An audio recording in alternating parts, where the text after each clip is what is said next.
আমরা সবাই দিনটা শুরু করব নিরাপত্তার দোয়া দিয়ে। বিসমিল্লাহিল্লাযী লা ইয়াদুররু মা ইসমিহি শাইউন ফিল আরদি ওয়ালা ফিস সামাই ওয়া হুয়াস সামিউল আলীম। বিসমিল্লাহিল্লাযী লা ইয়াদুররু মা ইসমিহি শাইউন ফিল আরদি ওয়ালা ফিস সামাই ওয়া হুয়াস সামিউল আলীম।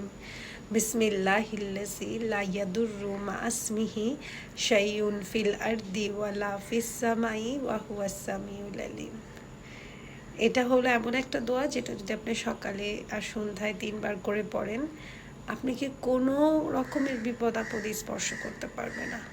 এটা একটা হাদিস থেকে সংরক্ষিত দোয়া, তাই আমরা সবাই এটাতে বেশি বেশি আমল করার চেষ্টা করব। যে আমি আল্লাহর নামে শুরু করছি। বিসমিল্লাহিল্লাযী লা ইয়াদুররু মা ইসমিহি শাইউন ফিল আরদি ওয়ালা ফিস সামাই ওয়া হুয়াস সামিউল আলীম। এখানে আল্লাহর প্রশংসা করা হচ্ছে আর এবং বলা হচ্ছে যে আল্লাহ ছাড়া কোনো রকমের ক্ষতি আল্লাহর হুকুম ছাড়া আমাদেরকে স্পর্শ করতে পারবে না। তাই আমরা সবাই চেষ্টা করব এই দোয়াটা দিয়ে দিনটা শুরু করার। Thank you so much for watching this video. আসসালামু আলাইকুম।